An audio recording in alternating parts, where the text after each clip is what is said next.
Hello, everyone. Welcome back if you traveled home for Easter, or welcome here to this room.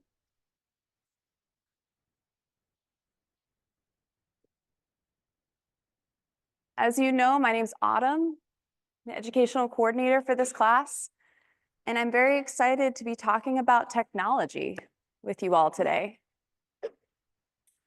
And I have two options of how we can spend this time today. So I have the traditional way that we've been doing lecture prepared for you all. But then I also have an option where we could bring some of you down to the front to talk about your experience with technology. And I could ask you some guided questions, and we could take some questions from out in all of your labs as well. So we could take student questions and have this really be focused on your experience with technology. So either what we've been doing, traditional lecture, but there would be questions kind of peppered in to get your thoughts on technology. Or if you all would want to come down and speak about your experience with technology, I have questions prepared for you all. And so we could line you up and we could have you all speak about technology and take questions from the audience. So from raise of hands, lecture-based. Raise them high so I can see.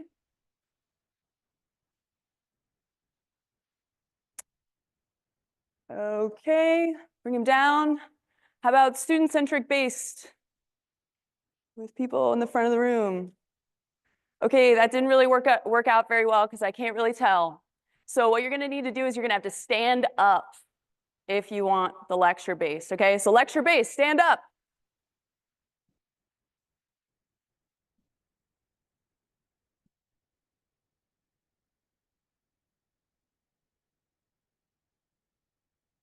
Okay, sit back down.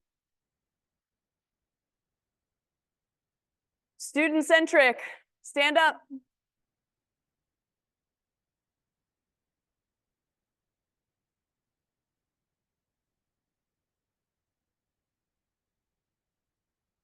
All righty, we're going to do the student-centric way here. So can I get some volunteers? Who wants to come down to the front? You can come down.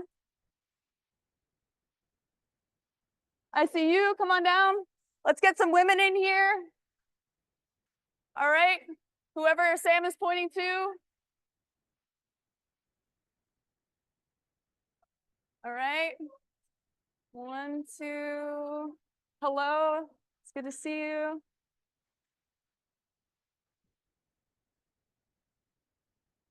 Come on up.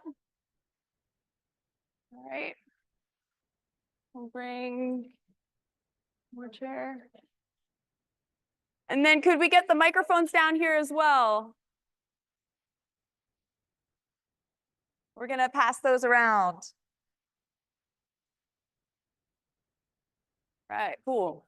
Thank you. Thank you. Okay, perfect. These are both off. That'll be good. You can start with the microphone there. All right. I feel like we got a good group here. Awesome. Take that. Just kind of distribute them. You take one. You take one. These are all off right now. So, technology. I want to hear about your relationship to technology, if anyone wants to speak to that.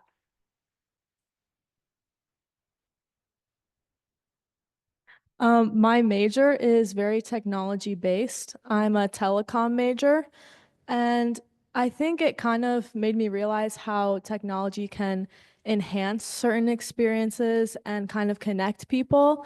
So I really think that technology is great for a lot of things, but I also feel like technology, like our phones, can also kind of divide us when it comes to like human contact and like really seeing people and like in-person kind of connections. So you talked about two things. You talked about that it enhances the experience. Could you speak a little bit more about that? Yeah, so with my telecom major, I would really like to work at concerts. I love music. So I feel like things like lights and sound and audio can really like enhance a concert experience and kind of like it's just something that people love to go to and see. And music, I think, can also bring people together in that sense of like going to a concert and seeing an artist you love, and everybody is kind of like there for the same reason. Awesome. Sweet. And then you also talked about the disconnect that technology creates. So we'll be looking into that a little bit more, but let's get one more person, relationship to technology. I feel like I'm heavily addicted to my phone. I'm on it all the time. It's currently in my pocket. Um, I even like this is gonna sound really cheesy and really weird. Watch ASMR TikToks to fall asleep because it's just comforting for me. So I'm addicted to it no matter where I'm at. So I feel like that's something I really want to change or something I really think I just need to take a step back from. But yeah. Who relates to that? Who thinks that they're addicted to their phones? All right, so that's pretty unanimous. You're not alone here at all with that. How about your definition of technology? Somebody else want to speak to that? What do you see technology as? I think technology isn't necessarily just like the internet and like being online. It can also be like different like advancements we make in society. So I would say that technology is very broad. But most people, whenever they think of technology, they think of their phones and they think of like their laptops and being online. But I feel like it can be a lot more broad than that. Absolutely. So if you look at the screen here, actually there are 5 main technological innovations that are essential for civilization. Does anyone up here want to guess like what those are? Or we can also get some thoughts from the audience here. Oh, Morgan, let's see what Morgan has to say. Okay, she's going to shout it. The wheel? Okay, so that's involved in agriculture. So like the agricultural revolution. And once we figured out how to produce more calories for ourselves as human beings, it actually raised our ability to create all other forms of technology. And so the wheel was part of that. But that's one, the agriculture component, agricultural revolution was one of them. Yeah, we have one over here. You want to just shout it out? Yes, written language. Absolutely. Let's give him some snaps here.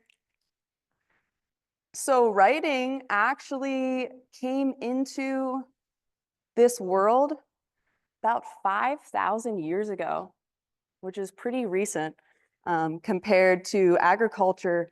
That was 12,000 years ago. So written language, yeah, is definitely one of them. Another one really related to that, but a little bit different.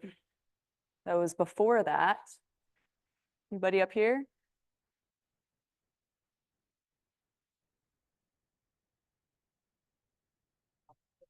Yeah, spoken language. So spoken language was way back, way before written language. That was about 200,000 years ago, the first spoken language. And then we still have 2 more. Electricity. Yeah. Electricity was a big one, but it's not the fundamental technology that I'm talking about here. But one of them used, that this technology to form electricity.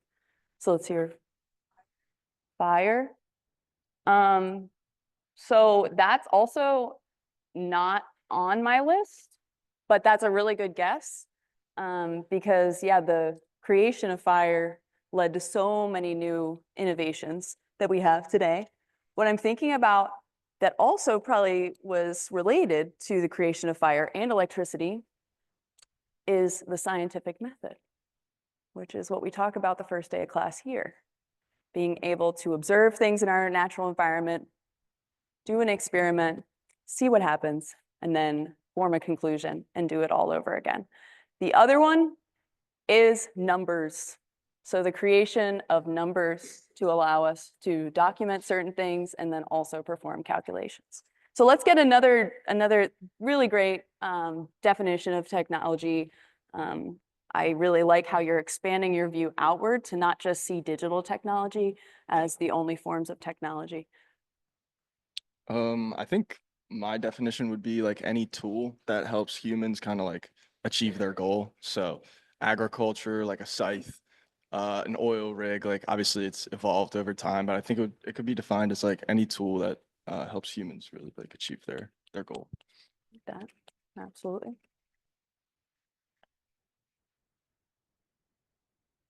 Any other definitions before we move on? Okay, so technology is all encompassing.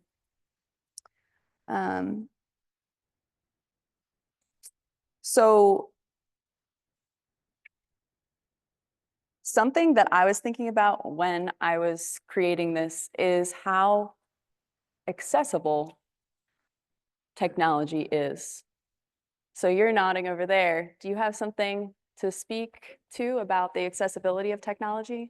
Like time? I grew up in a school where I was very privileged to like be given a computer, like especially once COVID hit, like given a computer to use, but not all schools have that privilege of access to even just things like that, or even basic tools. Like if we want to talk about like basic, I don't know, just things, but like not everybody has the same access as everyone else. So yeah.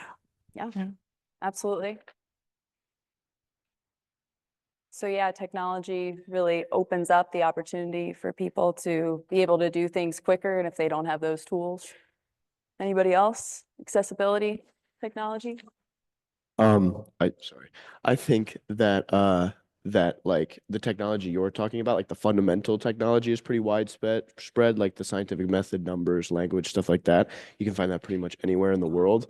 But modern technology, like phones, computers, those are less widespread. You have to be kind of privileged to have that sort of stuff. So it feels like there's kind of two different eras of technology happening, where you have all of the basics, but then, some certain privileged areas are able to be more advanced when it comes to terms of technology and stuff like that. And why do you think this is, that it takes a while for people to have access to the latest forms?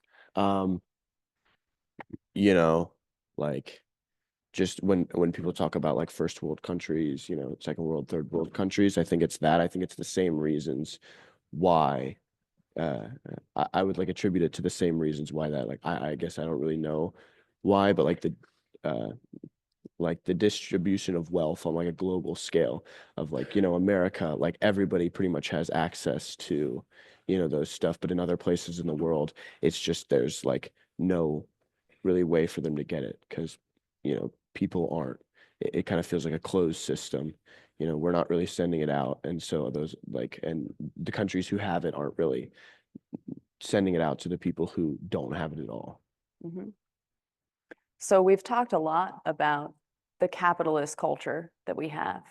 And I think that the distribution of technology also kind of follows that. And the distribution of these resources is not allocated equitably because of the way that everything has played out within our history. You say that that's a good assumption? Awesome. Yeah, very good. So we also talked a little bit about addiction to devices. And so I'd like to hear a little bit about what apps you use maybe the most, and maybe hear from some other people and anybody in the audience too, if you want to speak to that. I think for me, the most apps I use are like social media apps where I'm kind of communicating with my friends. But I find myself sometimes like I'll be on an app and then I close it just to reopen the same app, which is so weird. But like I just feel like I go on them to like communicate with my friends, but then I end up just like scrolling on TikTok or like scrolling on Instagram and just like looking at things that really have no meaning to them. Who relates to that? social media use? Okay, so you're not alone. Is everybody else going to kind of say similar thing? Do you have something to add?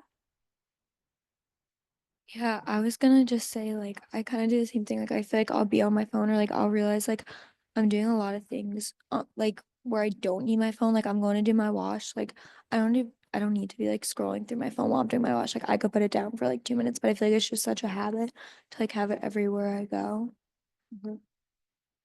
Absolutely.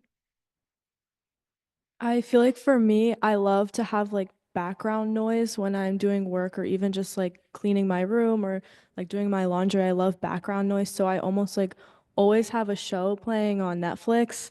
And we talked about like, I don't know if we talked about it here in another class a minute, but like multitasking doesn't work. So even though I think I'm being productive, I'm probably not being as productive as I could be if I like turned the show off completely. Yeah, absolutely. Yeah, we talked about multitasking last class.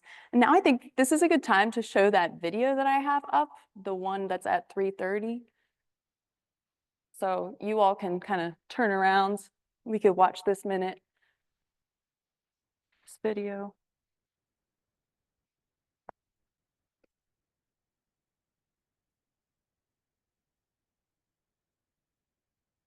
In 2008, when the pre-impact of smartphone was still a mystery, UCLA psychiatrist Gary Small began sounding the caution alarm.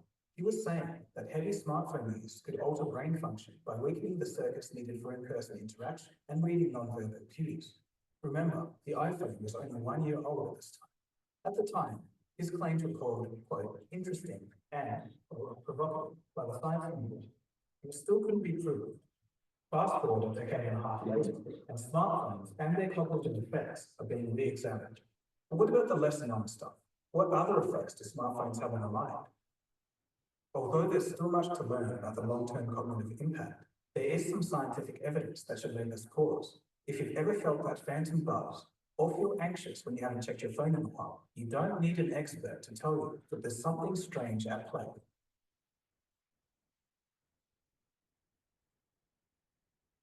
So I'm going to link this to this week's module so you can watch the rest of this. But some of the different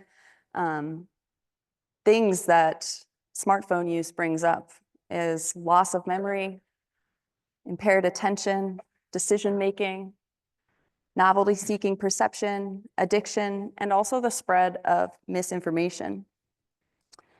And so my next question is, how do you balance online and offline social interactions? That's something that I remember you were talking about in the beginning when you were discussing that technology has major benefits within your field of study, but then you're starting to see the social costs of that. So do you want to speak to that, and then we can also pass it around? I feel like in like today's day and age, like instead of meeting up with someone to like talk or like have like a chat or something, instead you'll just call them or you'll just FaceTime them. And I feel like it kind of gets rid of like that like personal, like I don't know, like being in person and like seeing their body language and like sure you can see their facial expression on FaceTime, but it's not the same because like they can't really tell if you're making eye contact with them or not.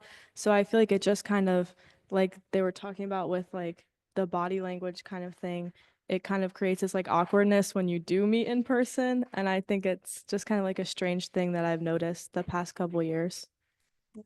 I agree.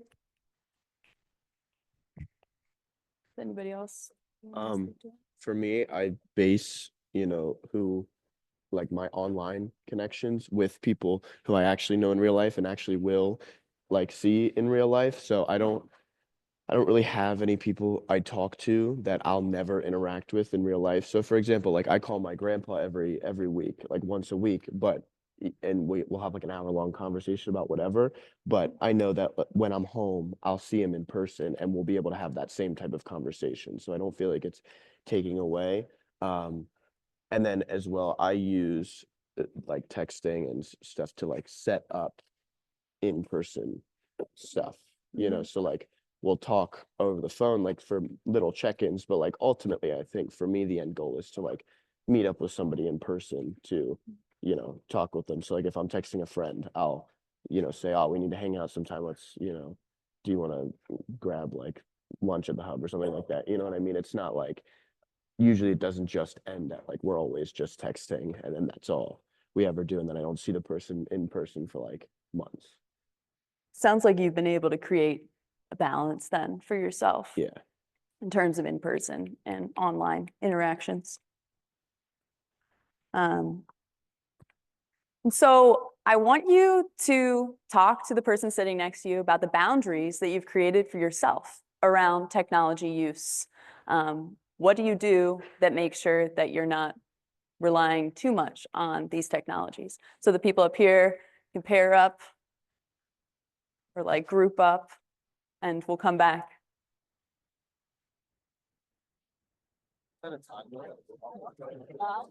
So like that's like the main thing. And like yeah, I could see like when people talking about how like we're all good. So I have these other questions here. Boundaries, anxiety when separated from your device. What's your ideal relationship to technology? I think that I'd like to finish with that. But another thing that I was thinking is beneficial is like ending with the idea that technology is creation, so that like needs and creativity. But I'm not exactly sure what question I could ask that will allow for that.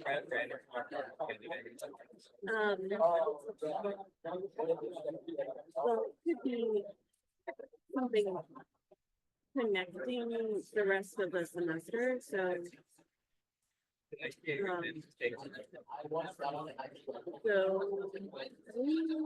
Is there gonna be another time you're gonna talk to each other? Sure. I can, yeah, start. You can do that. Sure. So let me see what I can craft. Okay, cool. All right. All right. Boundaries on technology. Does anyone from out there want to share about the boundaries that you create for yourself? Okay, we got somebody. You want to shout it or you want a microphone? Okay, cool.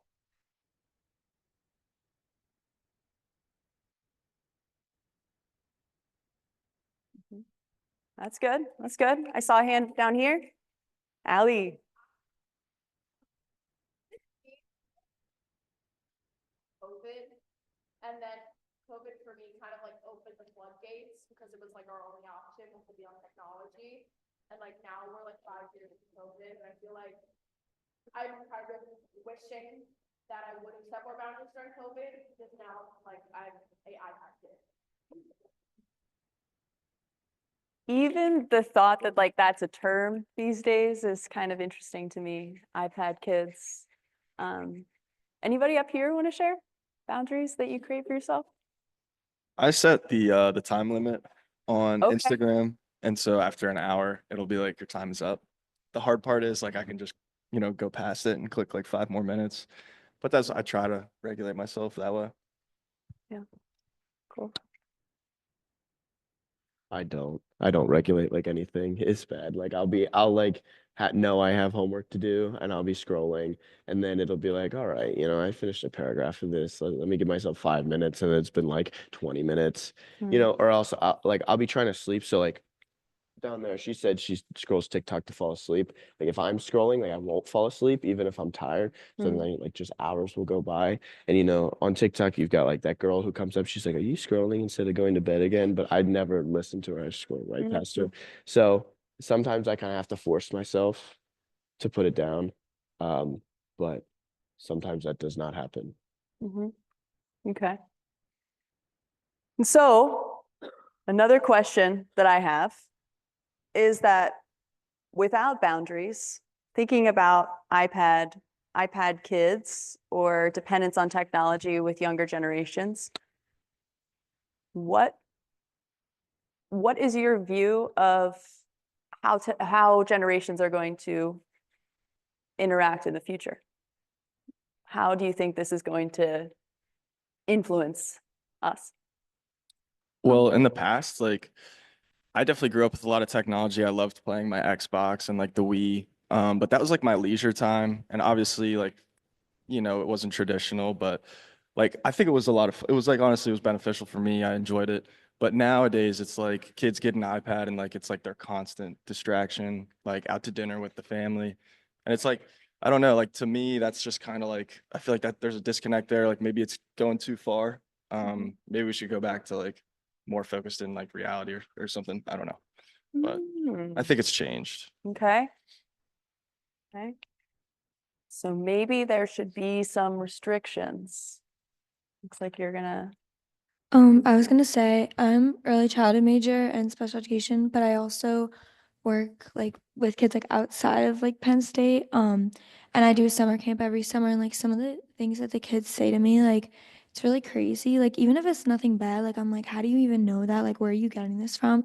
Which to me is like such a negative thing. Like I'll see them just like wait to go home to like go on their iPad, or like they'll try and take my phone to like find a game on my phone. And I'm like, guys, like we're here for 3 hours. Like you don't need that. And like I just feel like it's crazy. But then I also see the benefits. Being a special education minor and like trying to double major in it eventually. I forget what they're called, a the something like the devices a lot of the students use to help communicate with. It's so beneficial and really like I've seen so much like improvement in students using devices that help them communicate. So I see like both ends of it, but I feel like there's like a happy medium that like needs to happen. awesome. Anybody from out there want to share your thoughts? Miracle. The last like childhood, we played outside and stuff like that, and that's like something I really don't see from like younger generation, which is kind of sad because before we had phones and everything, like just roll through the neighborhood without knock on people's doors and everything, and I feel like that's really just not like a big thing anymore. Yeah. How old were you all when you got your first phone? People with the microphones, you want to just share age? I was in 6th grade. 6th grade? Okay. I think I was like 9. 9. I think it was 6th grade for me too. 6th grade. Okay. 9. Yeah. Similar. Me and my sister we were 9 apparently, but I got an iPod before that. That was crazy, but yeah. Okay. I feel like I was still way too young. I saw a hand over here. Is that correct? Yeah. Hannah. I have like something I wanted, not just the kids wanted to put on, like their phones and like putting on their phones. There was like the parents that were getting pushback for not letting their kids sit inside on the phone. Like we were like they can't design outside play games. We had every possible basketball court, soccer field, like we had everything that you could want. Yet all of the kids and their parents were wanting them to sit inside on the phone. Which was honestly like pretty disheartening that it wasn't the consent of one parent, it was their parents who went, yeah, that's the. Yeah.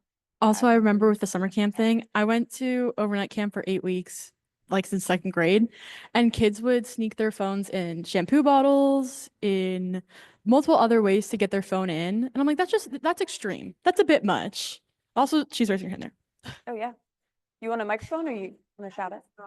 I'm gonna play this for like devil's advocate here. I feel like it kind of creates like a sense of community with like our generation. Like we had so many like weird shows that like millennials and like different like everything like public technology, like everybody knows like there's like food. And like it is like funny and like it is a fun thing to like talk about. So technology creates community. Whoa. Up there? Here we need. Belt it out. Try it again. Oh, okay. I got you.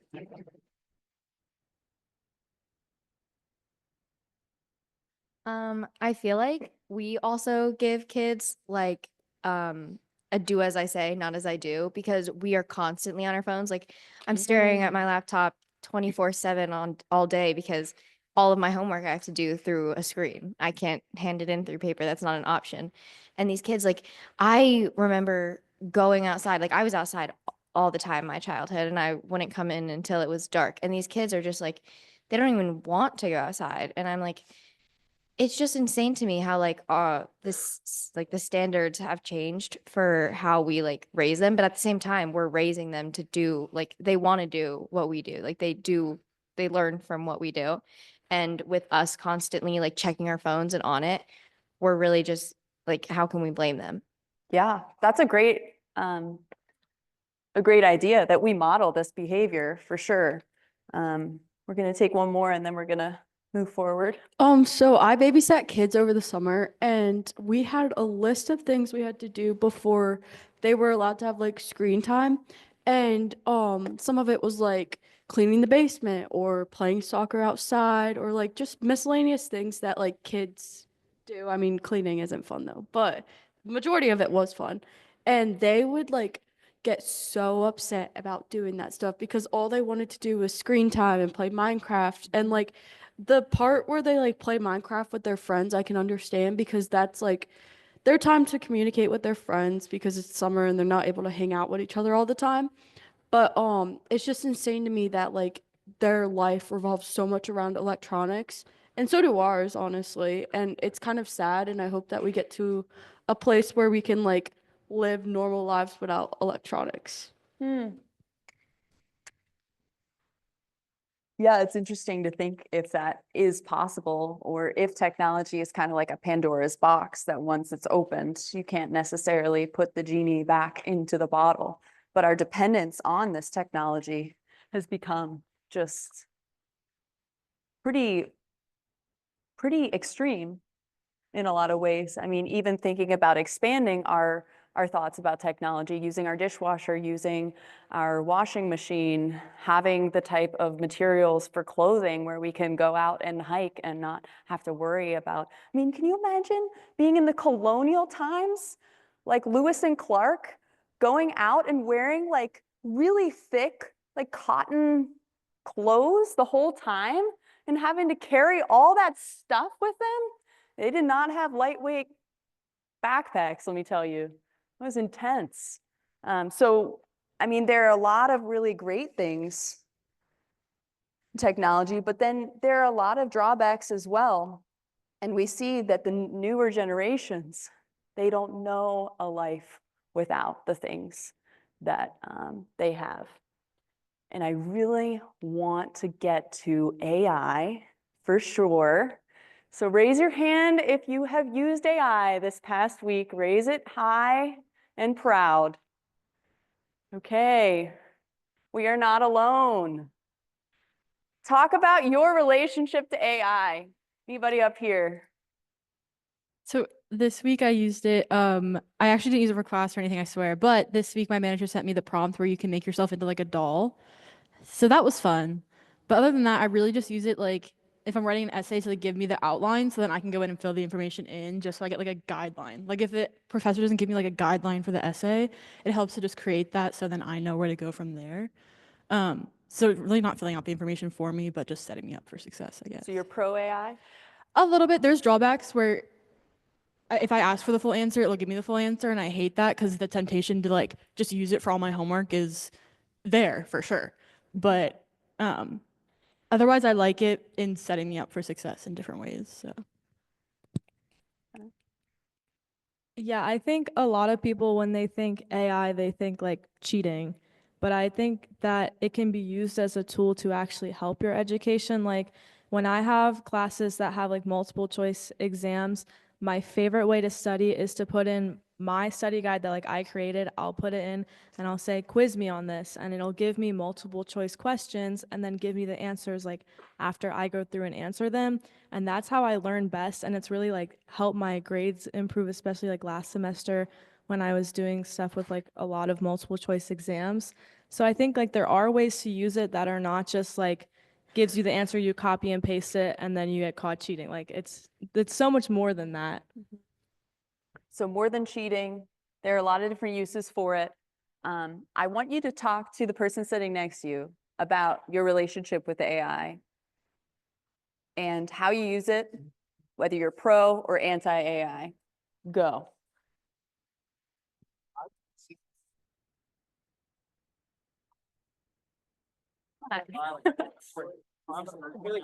Yeah. So maybe something like this. The start of the course is about being empowered to make choices related to your health and health of relationships with people.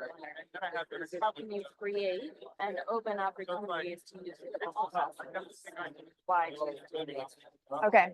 Maybe. Yeah. That's just an idea. Feel free to use it or use part of it or not use any of it. Okay.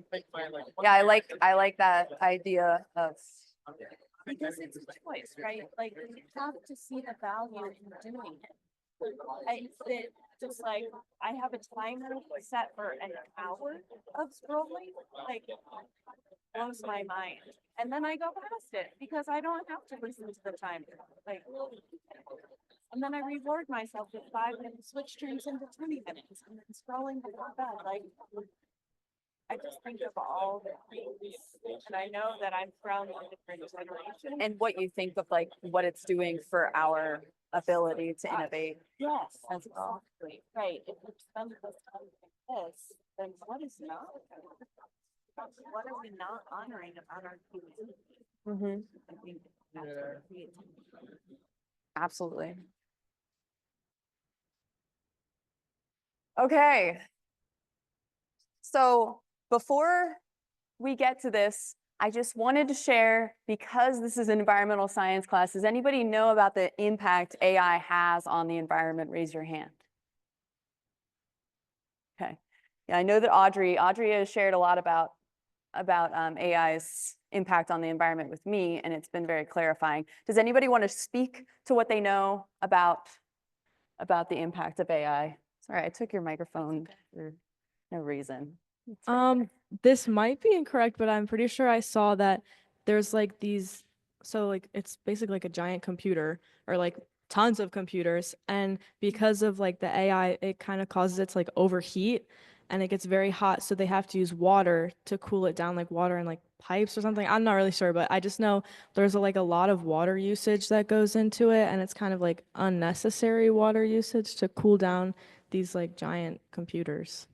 Yeah, so the data centers use water during construction and once operational to cool the electronic components.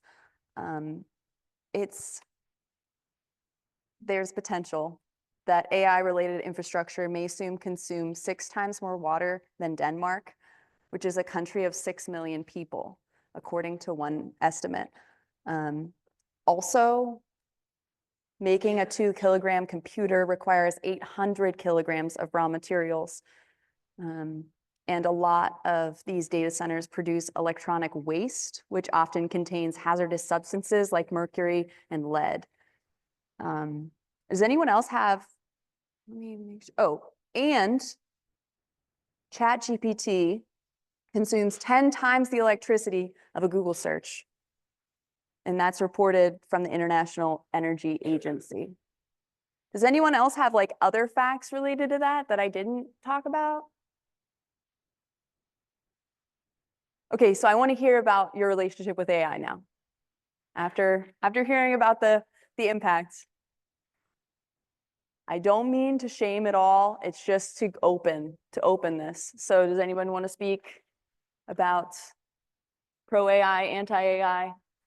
I think it's really hard because we have it so like at easy access at our fingertips, and it's just like such a time saver if you have such a busy day and you're thinking like, oh, I could go hang out with my friends, like go on a walk with my friends, or I could like sit down and do this 2-hour assignment, or you can like put it in the chat and then go hang out with your friends. Like I think it really is like a moral dilemma where you're kind of thinking like it's like what you want to do versus like what you really should do. And I think it's hard because it's so easy. Like we have it at our fingertips on our phones, like on our laptops. Yeah. Yeah.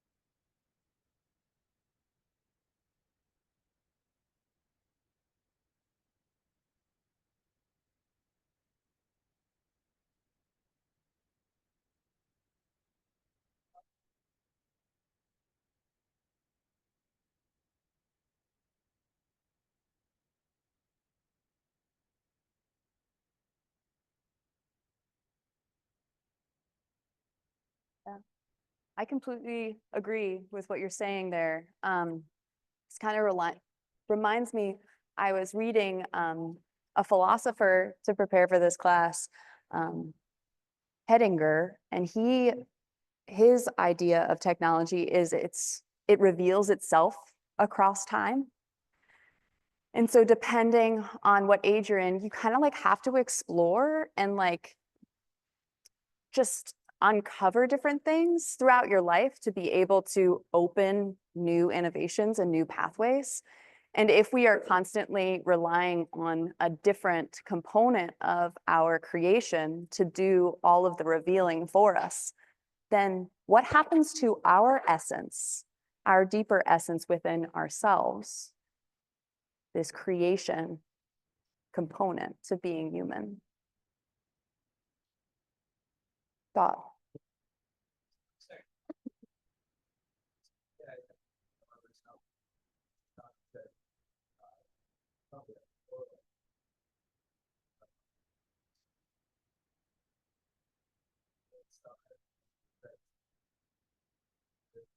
AI system for the company.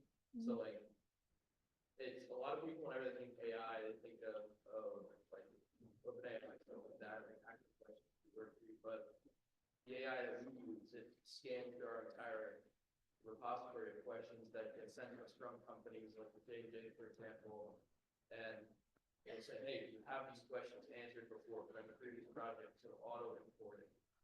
It's generative AI factory, which maybe don't have the exact answer, but if you scan the answer and say, oh, because you have this answer, and this answer, we can answer this question now, although it's completely different based off of the previous answer. So like over the summer, from June, I started until November 27th, I launched the whole system for my company that I work for. And like, AI is so much more broad than OpenAI and GenAI.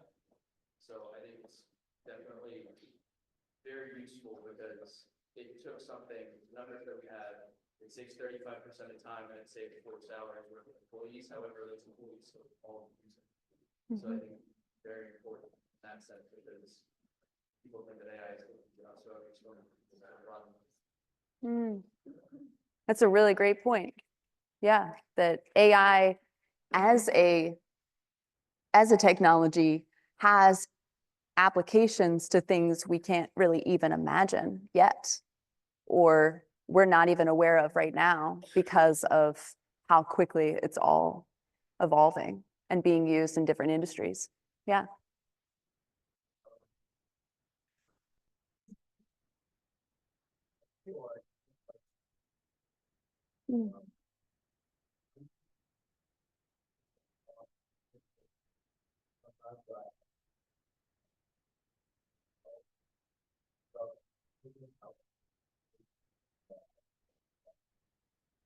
If I have a game, I don't know how to get out.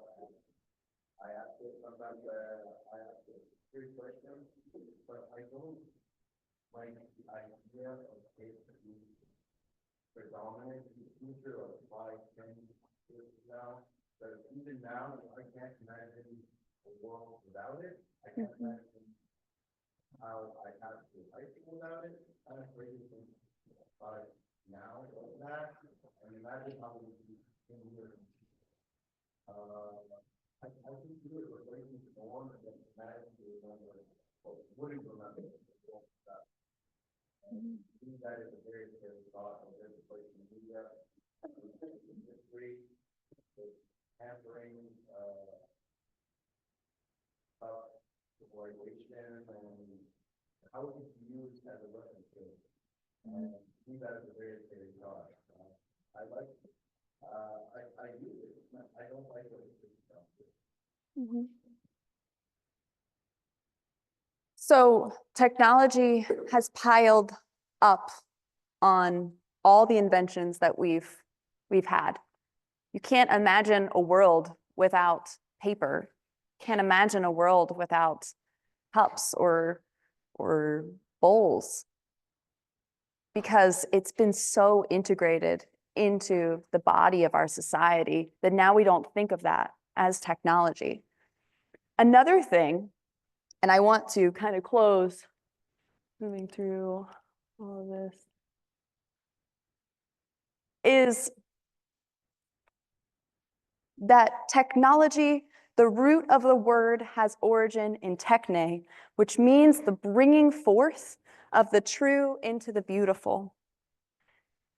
In Greece, the arts soared to the supreme height of revealing.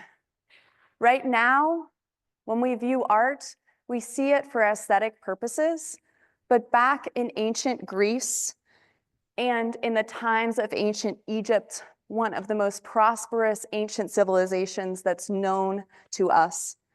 At that time, artwork was not just enjoyed aesthetically, and art was not derived from the artistic.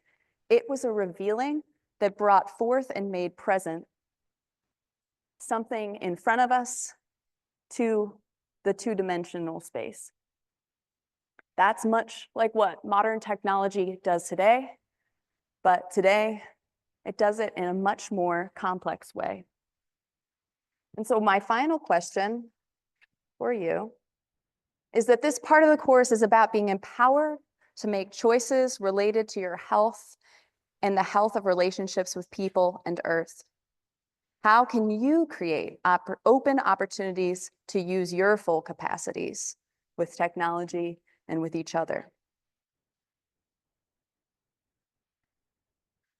I think something we could do is just not to turn to AI. Like our first thing to do is like put everything into ChatGPT. I think we should really try to do it on our own and like try to take in the knowledge that we already have. I feel like so many days I just like put things right into ChatGPT because it's easier, but like I know how to do it and it might just like take more time. So I think like being like authentic and actually doing things ourselves could really help.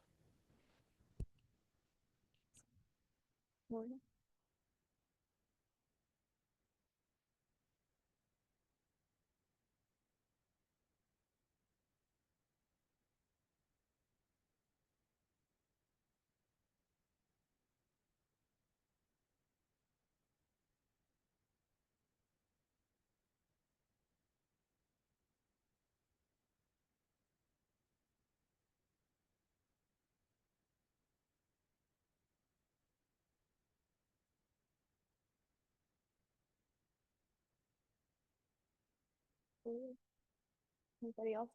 To go with what Morgan said, kind of like educating people on it, because I think Chat GPT, like we treat it as almost like Google, where like, oh, like we don't really think about the consequences, and it's kind of hard to conceptualize that like there is this database that they need water to cool down. Like it's a whole thing that nobody really questions it, like you said, but it's kind of like now that you know this, it feels like your responsibility to like educate other people on it and let them know about like the truth about AI, because not everybody knows about it.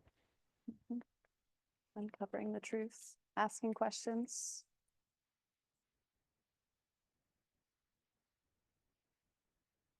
Okay, well, thank you all for sharing. And let's give a round of applause for the people that are up front. Thank you. It was great hearing your thoughts. Thank you for your thoughts. Oh, yeah, that works. Thank you so much for coming down. Great to hear your voice again. Good to hear your voice. I hope that you cut down on your screen time, man. That's insane. An hour that you're able to be on TikTok and then just going past that. It is bad. I know. I will. Okay. I do. I'm getting better. Yeah. Getting better. I should do what he does. I should put on the little screen limit. Yeah. Like the Screen limit. thing. Be good. Smart. It's especially bad at night. I need to cut down on